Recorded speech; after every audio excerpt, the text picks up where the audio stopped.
80 দশকে ঢাকার শিশু কিশোরদের স্কেটিং এর সাথে প্রথম পরিচয় করিয়ে দেন আর্জেন্টাইন কোচ আর্তুরো গ্রেকো। এরপর সময়ের সাথে সাথে স্কেটিং নিয়ে শিশু কিশোরদের আগ্রহ বেড়েছে অংশগ্রহণকারীদের সংখ্যা। 6টা ন্যাশনাল আমরা আমাদের দেশে হয়েছে, তার ভিতরে প্রথম ন্যাশনালে যেমন আমাদের স্টুডেন্ট ছিল হয়তো বা 40 to 60, এখন লাস্ট যে ন্যাশনাল হয়েছে সেখানে আমাদের স্টুডেন্ট হয়ে গেছে 300 to 400।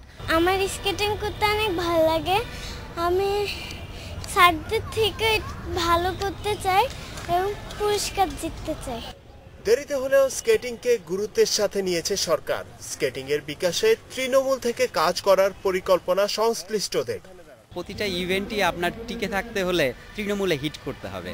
তা আমরা সেই পরিকল্পনাও নিয়েছি যে ধনী বিত্তশালীদের সঙ্গে সঙ্গে যারা করতে চায় দীর্ঘমেয়াদী এদের প্রশিক্ষণ দিয়ে এই স্কেটটা বা ইভেন্টটা টিকিয়ে রাখা।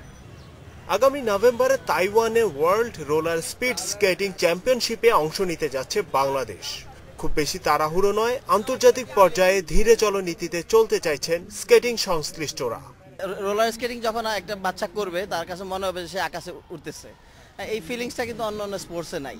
প্রথমবারের মতো ওয়ার্ল্ড কাপে যাওয়ার জন্য বাংলাদেশ রোলার স্কেটিং ফেডারেশন একটা মতামত হয়েছে যাতে আমরা আমাদের একটা টিম নিয়ে যে আমাদের নামটা জানায় আসতে পারি যে আমরা রোলার স্কেটিংটি মোটামুটি বাংলাদেশের গ্রোন আপ হচ্ছে। ক্রিকেট ফুটবলের মতো ঠিক আলোটা নেই, রয়েছে কিছু সংকটও। তবু থেমে থাকতে চায় না স্কেটাররা। স্কেটিং ট্র্যাকে গতির ঝড় তুলেই বিশ্ব জয় করার সংকল্প ওদের। জাহির ভুঁইয়া, ইন্ডিপেন্ডেন্ট নিউজ, ঢাকা।